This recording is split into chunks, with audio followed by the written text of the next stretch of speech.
सुधीजन आए हैं, जो श्रोतागण हैं, उन सभी को सादर नमन करती हूँ। चूँकि समय काफ़ी हो चुका है, सीधे सीधे मैं अपने काव्य पाठ पर आती हूँ। और मैं शिखा सिंह उर्जिता आप ही के शहर से, कानपुर से, मैं आप सभी को प्रणाम करती हूँ और रामनवमी की, विजयदशमी की और दुर्गाष्टमी की आप सभी को बधाई देती हूँ।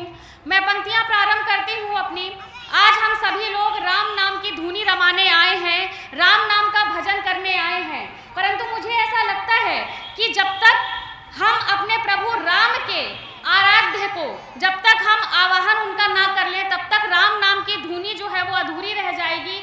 याद कीजिए कि लंका विजय के समय प्रभु श्री राम ने रामेश्वरम में शिवलिंग की स्थापना करी थी और शिवलिंग की स्थापना करते हुए उन्होंने अपने आराध्य महादेव को याद करते हुए कहा था कि नमामि शमीशान निर्वाण रूपम विभम व्यापकम गम्भीरभेद स्वरूपम निजम निर्गुणम निर्विकल्पम निरेहम चिदाकाशम माकाशम वासम भजे हम। उन्होंने ये पंक्तियां कही थी और रावण ने भी महादेव को याद करते हुए कहा था जटाटवी गलत जल प्रवाह पावित स्थले। ऐसी पंक्तियां कहने वाले ऐसे रावण को और ऐसे राम को, उनकी बुद्धिमता के स्तर तक तो मैं नहीं पहुंच सकती, परंतु भक्ति भावना से मैंने भी 4 पंक्तियां लिखने का प्रयास किया है। और प्रभु श्री राम से पहले प्रभु श्री राम के जो आराध्य हैं महादेव, भोले भावा, शिव शंकर, उनको मैं वंदन करती हूँ, उनका स्तवन करती हूँ और उनका आवाहन करते हुए मैं 4 पंक्तियां रखती हूँ। महादेव के नाम की आप सभी का आशीर्वाद मिले, आप सभी का साथ मिले। मैं 4 पंक्तियां महादेव के आवाहन की रखती हूँ। कैलाश कंदरा के कण कण में विराज रहे वृषराज नंदी को बनाया द्वारपाल है और दुख से विमुख करे सुख को सम्मुख करे बने नील कंठ और चक्षु लाल लाल है और काल के कपाल पे कृपाल दृष्टि डाल कर वक्ष पर शोभती निहाल मुंडमाल है, वक्ष पर शोभती निहाल मुंडमाल है और गंग की तरंग शीश भस्म अंग अंग धारे, गंग की तरंग गंग की तरंग शीश भस्म अंग अंग धारे, धारते भुजंग वो अनंग महाकाल है। हर हर महादेव। पुनः 4 पंक्तियां महादेव के नाम की। हर हर महादेव। पुनः 4 पंक्तियां महादेव के नाम की। डमरू का नाद लिए मेरा हर एक शब्द यति गति लय सब इसके प्रमाण है और रावण की चंद्रहास जिनको प्रणाम करे भक्त जो अनन्य धन्य राम जी के बाण है और शौर्य में अनंत गौर कंत विश्वहंत संत पूजता उन्हें जो उसको प्राप्त निर्वाण है, पूजता उन्हें जो उसको प्राप्त निर्वाण है और श्वास में बसे जो प्राण शिव शिव बोल रहे, श्वास में बसे जो श्वास में बसे जो प्राण शिव शिव बोल रहे, रोम रोम शिव शिव शिव मेरे प्राण हैं। हर हर महादेव। हर हर महादेव। हर हर महादेव। राम नाम लेने के पहले जैसे कि सभी को पता है कि जब कभी भी हम राम नाम को आराधित करते हैं तो बहुत प्रसिद्ध पंक्तियां हैं कि दुनिया चले ना श्री राम के बिना और राम जी चले ना हनुमान के बिना। तो जब तक बजरंग बली को हम याद ना कर ले, जब तक हम हनुमान जी को यहाँ पर उनका आवाहन ना कर ले, मुझे लगता है कि राम नाम की स्तुति अधूरी रह जाएगी। तो मैं 4 पंक्तियों के द्वारा महावीर बजरंग बली में पनकी से आती हूँ तो पनकी वाले बाबा का स्मरण करते हुए उनका आवाहन करती हूँ और उनको नमन करते हुए मैं उनसे प्रार्थना करना चाहती हूँ कि हे प्रभु, हे महावीर, आइए और अपनी गद्दी पर विराजिए, अपना आसन संभालिए और मेरे राम नाम की धुनी में आप अपना भी यदि भक्ति भाव मिला देंगे तो मुझे लगेगा कि मेरे राम नाम की आराधना सफल हो गई है। मैं प्रभु हनुमान के बारे में कुछ 2 प्रसंग बताना चाहती हूँ कि प्रभु श्री राम ने जब लंका विजय के लिए अंगद को भेजा, रावण के दरबार में जब अंगद को भेजा तो रावण ने अंगद से कहा कि उस साधु, उस फकीर, उस राम से मेरा क्या मुकाबला। तब अंगद ने जिस व्यक्ति का उदाहरण देते हुए 4 पंक्तियां कही थी और आचार्य केशव दास ने अपनी पुस्तक रामचंद्रिका में लिखा हुआ है और अंगद क्या कहते हैं, कितनी खूबसूरती से रावण का मनोबल तोड़ते हैं और महावीर हनुमान का उदाहरण देते हैं कि तुमने जो उनके जो दूत हैं, प्रभु श्री राम के जो दूत हैं, उन्होंने सिंधु सागर पार करके लंका में आ गए खींची हुई एक रेखा तक पार नहीं हो पाई। ये अंगद ने कहा और कहा कि जिनको तुम बांधने चले थे वो तो बांध नहीं पाए, उन्होंने पूरा सागर सेतु में बांध करके अपनी पूरी सेना उस पार से इस पार पहुंचा दी। और वो क्या कहते हैं कि अभी भी हे दशकंठ, हे दशानन, तुम्हें मेरे रघुनाथ के प्रताप समझ में नहीं आया कि कपड़ा तुम्हारा, तेल तुम्हारा और लंका किसकी जली, वो भी तुम्हारी जली। तब कहते हैं अंगद कि सिंधु तरो उनको बनरा तुम पे धनुरेख गई न तरी, सिंधु तरो उनको बनरा तुम पे धनुरेख गई न तरी। और आगे वो कहते हैं कि बांधो ही बांधा तो सो न बंधो, उन बारिधि बांध के बाट तरी, अजहू रघुनाथ प्रताप की बात तुम्हें दशकंठ न जानी परी, और तेलनी तूलनी पूछ जरी न जरी गढ़ लंक जराए जरी। जय हनुमान जी की। चार पंक्तियां मैं हनुमान जी के नाम की पढ़ती हूँ क्योंकि कल ही मैंने रात में पंक्तियां लिखी है, मेरी आदत नहीं है देख करके पढ़ने की, परंतु रात में मैंने लिखी है।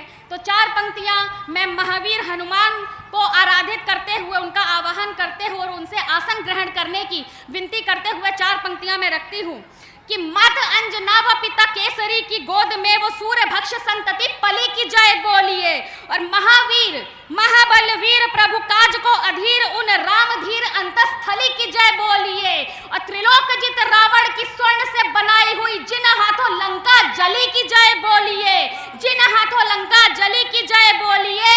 और जोड़कर हाथ धर माथ, जोड़कर हाथ धर माथ वत्सतात सब एक बार बजरंग बली की जय बोलिए। बोलो बजरंग बली की, बोलो बजरंग बली की जय। अब मुझे लगता है कि मेरे प्रभु हनुमान जी ने, पनकी वाले बाबा ने अपना आसन धार लिया है। जहां कहीं भी राम कथा होती है प्रभु हनुमान हर उस जगह विराजमान होते हैं, और ऐसा मेरा विश्वास है, ऐसी मेरी आस्था है। अब मैं राम नाम की धुनी रमाना आरंभ करती हूँ, मैं अपनी राम कथा को आगे ले जाना प्रारंभ करती हूँ, और आप सभी राम भक्तों से अनुरोध करती हूँ कि यदि आप सबका सहयोग, आप सबका साथ और आप सबका उत्साहवर्धन मेरे साथ यदि रहेगा तो मैं इस अपनी राम यात्रा को उसके चरमोत्कर्ष पर पहुंचाने में सफल रहूंगी। आप सभी से आपका सहयोग, आपकी प्रतिक्रियाएं अपेक्षित हैं, प्रतीक्षित हैं। चार पंक्तियां पढ़ती हूँ। जैसे कि सभी को पता है कि जब 5 शताब्दियों का हमारा जो प्रतीक्षा जो हमारी थी उसका वनवास समाप्त हुआ, और 5 अगस्त सन 2020 को जब राम मंदिर शिलान्यास हुआ तो ऐसा लगा कि जैसे राम लला घुटनों के बल चल करके धीरे धीरे उस मंदिर की तरफ जा रहे हैं, अपने जन्मस्थली की तरफ जा रहे हैं। मैंने एक कल्पना करने का छोटा सा प्रयास किया है कि जब राम लला यानी कि सृष्टि के पालनकर्ता भगवान विष्णु के 7वें अवतार प्रभु श्री राम अपने बाल रूप में रहे होंगे तो माता कौशल्या की गोद में बैठ करके वो कैसे लगते होंगे। राम लला के नाम की मैं 4 पंक्तियां रखती हूँ, आप सभी का सहयोग मांगती हूँ। पाँव में पैजनी पड़ी, कटी कर धनी पड़ी, भाल पे दीवा कर ललाम पलने लगे, और तेज और सौम्यता के अद्भुत मेल से वो सूर्य चंद्रमा को अविराम छलने लगे, और मैया संग देख उन्हें चर व अचर सभी पग धूलि माथ निष्काम मलने लगे, पग धूलि माथ निष्काम मलने लगे, और ग्रह व नक्षत्र चल दिए सब ही जिधर, ग्रह व नक्षत्र चल दिए सब ही जिधर, गोदी से उतर मेरे राम चलने लगे, ग्रह व नक्षत्र चल दिए सब ही जिधर, गोदी से उतर मेरे राम चलने लगे। 4 और पंक्तियां रखती हूँ, और कल्पना कीजिए कि माता लक्ष्मी की अवतार माता सीता और प्रभु श्री राम जो स्वयं श्री हरि विष्णु के अवतार थे, उनकी प्रथम भेंट जब पुष्प वाटिका में हुई होगी तो क्या अनुपम, क्या मनोहारी दृश्य रहा होगा उस दिन का, उस सुबह का, जब ऋषि विश्वामित्र ने प्रभु श्री राम को आदेश दिया था कि ईश वंदना के लिए आप पुष्प वाटिका से कुछ पुष्प ले आइए। जब प्रथम बार दोनों ने एक दूसरे को देखा होगा तो क्या उनकी प्रतिक्रिया रही होगी और क्या वो मनोहारी सुबह रही होगी। एक छोटी सी कल्पना करने का प्रयास किया है, वो पंक्तियां मैं आप सबके समक्ष रखती हूँ। रतिपति का प्रबंध मन मोहनी सुगंध, प्रेम अनुबंध संग भोर उठने लगी, और नैन मिले नैन से जो मौन भारे बैन से जो जगी वो तरंग तरंग कर शोर उठने लगी। और ध्यान गौर माँ का धर निज कर जोड़ कर, ध्यान गौर माँ का धर निज कर जोड़ कर, प्रीत मन भर चाहूं और उठने लगी।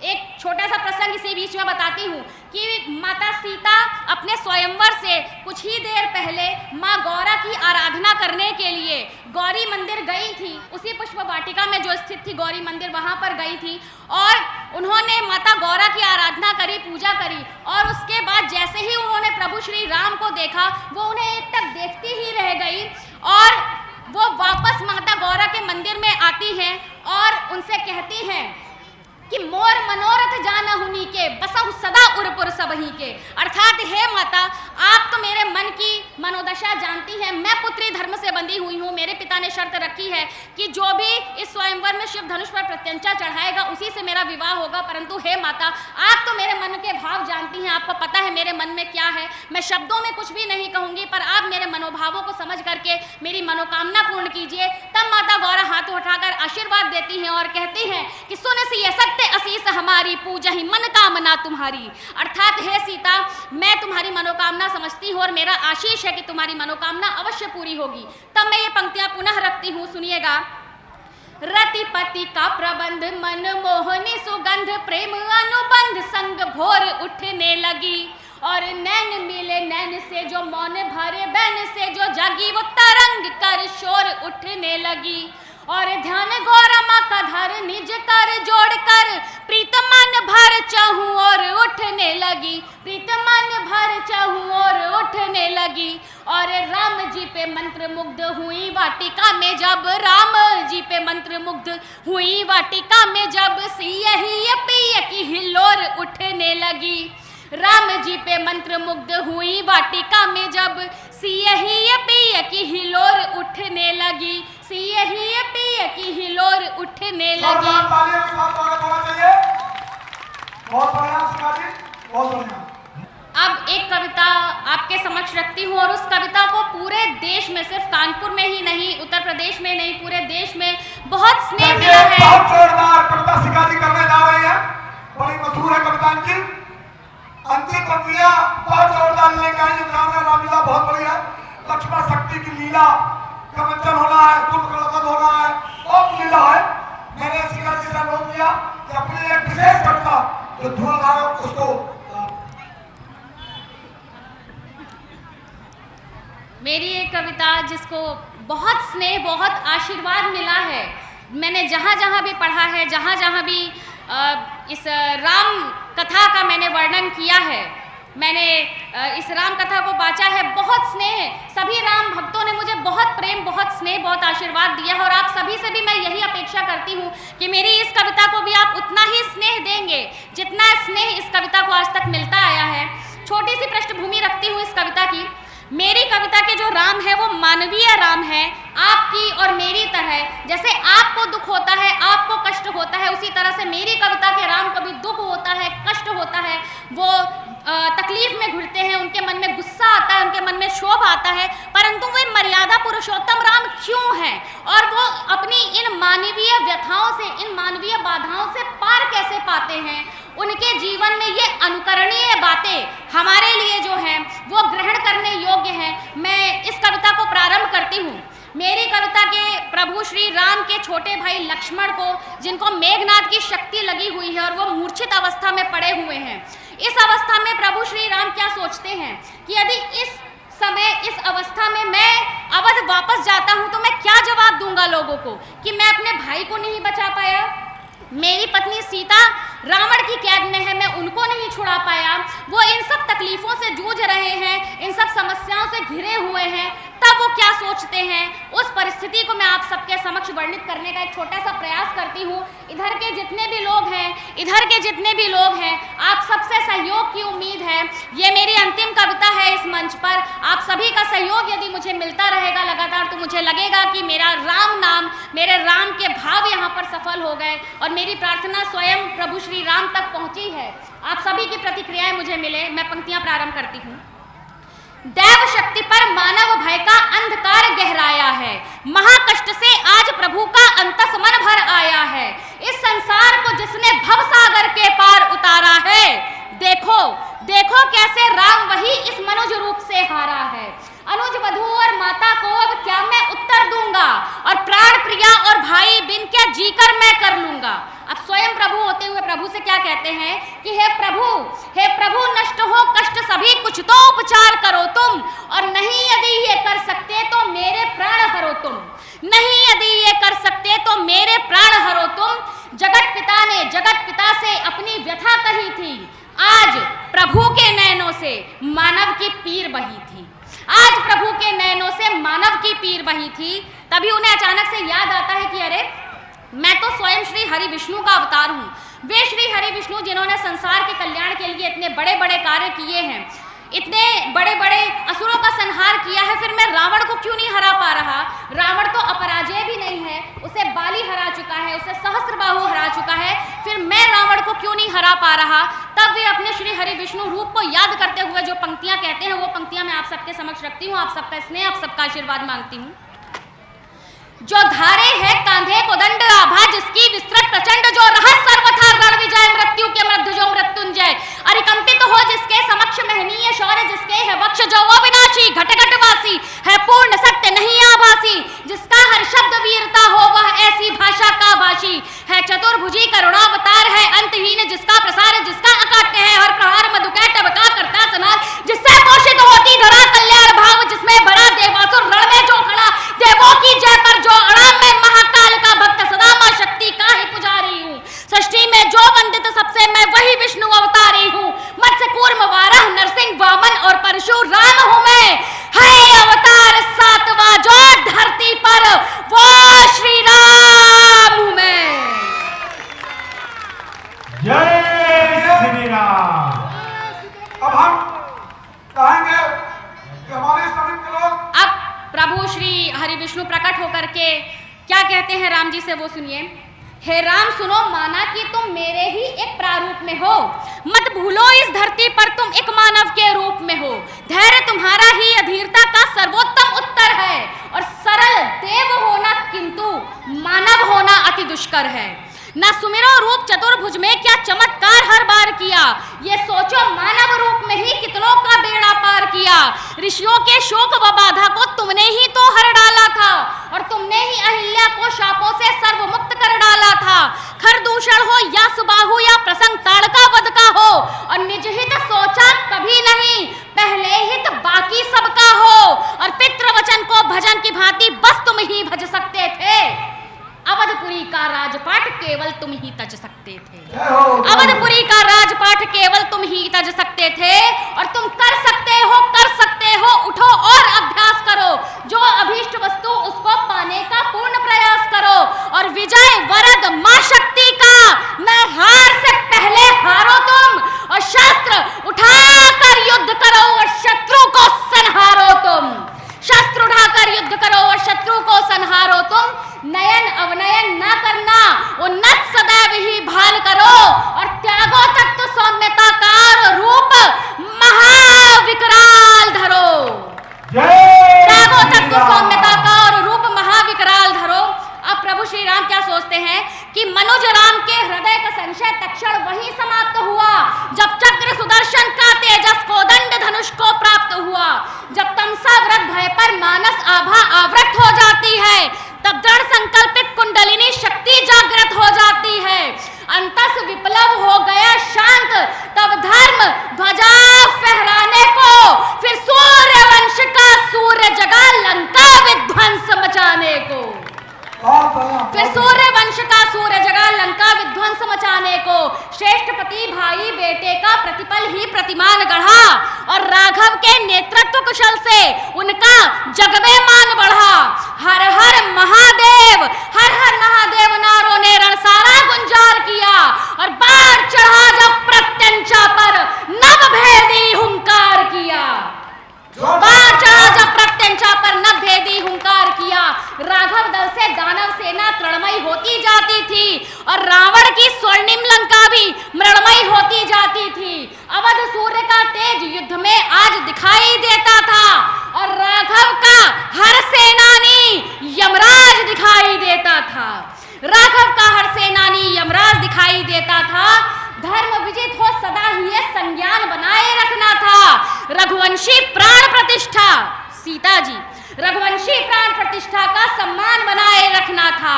शौर्य कथानक को जैसे रणचंडी बाँच रही थी और राघव के शरचापों पर खुद मृत्यु नाच रही थी। राघव के शरचापों पर खुद मृत्यु नाच रही थी। सूर्यवंश हिमराज धर्म की खातिर अड़ा हुआ था और दशानन अब राघव के सम्मुख खड़ा हुआ था। और दशानन अब राघव के सम्मुख खड़ा हुआ था। सावधान सावधान शत्रु कहकर एक दूजे को ललकारा था। अवश्य अंत ने किसी एक के उसको आज पुकारा था। इतिहास बना उसका जिसने अन्याय पर प्रतिघात किया। यही सोचकर इंद्र विभीषण ने राघव का साथ दिया और लक्ष्य साध रावण की ग्रीवा पर राघव ने वार किया और धड़ से शीश विच्छिन्न किया। ये उपक्रम बारंबार किया। राम जी ने 31 बार रावण का सर काटा था, परंतु वे रावण के हृदय को लक्ष्य बनाकर वेद इसलिए नहीं पा रहे थे क्योंकि रावण के हृदय में सीता जी का वास था, सीता जी के हृदय में प्रभु राम का वास था और प्रभु राम के हृदय में संपूर्ण सृष्टि का वास था। यदि राम जी रावण के हृदय को वेधते तो रावण के साथ साथ माता सीता के साथ प्रभु राम और प्रभु राम के साथ संपूर्ण सृष्टि का विनाश हो जाता, जो मेरे प्रभु कभी भी सहन नहीं कर सकते थे। मैं अंतिम 4-6 पंक्तियां इस रचना की प्रेषित करती हूँ। मैं कहती हूँ कि लक्ष्य साध रावण की ग्रीवा पर राघव ने वार किया, धड़ से शीश विच्छिन्न किया। ये उपक्रम बारंबार किया और 3 लोक के स्वामी अब दुविधा में देखो आन फंसे। रावण के हृदय में सीता और सीता के हृदय में राम बसे। निखिल विश्व का राम हृदय बिन कोई भी उद्भव न था और कष्ट विश्व को राम से हो ये जीते जी संभव न था। कष्ट विश्व को राम से हो ये जीते जी संभव न था। अब प्रभु राम ने किया क्या कि सिया छवि धुंधलाने को रावण नाभि को छेद दिया। फिर उठा ब्रह्मास्त्र राम ने हृदय दशानन भेद दिया।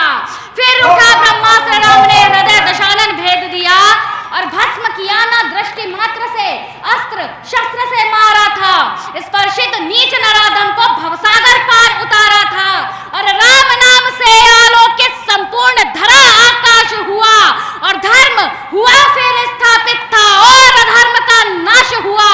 और अंतिम 2 पंक्तियां इस रचना की प्रेषित करती हूँ और राम नाम के हवन में आप सभी की आहुति मांगती हूँ। मैं अंतिम पंक्तियां प्रेषित करती हूँ इस रचना की कि धर्म मर्म के कर्म के हेतु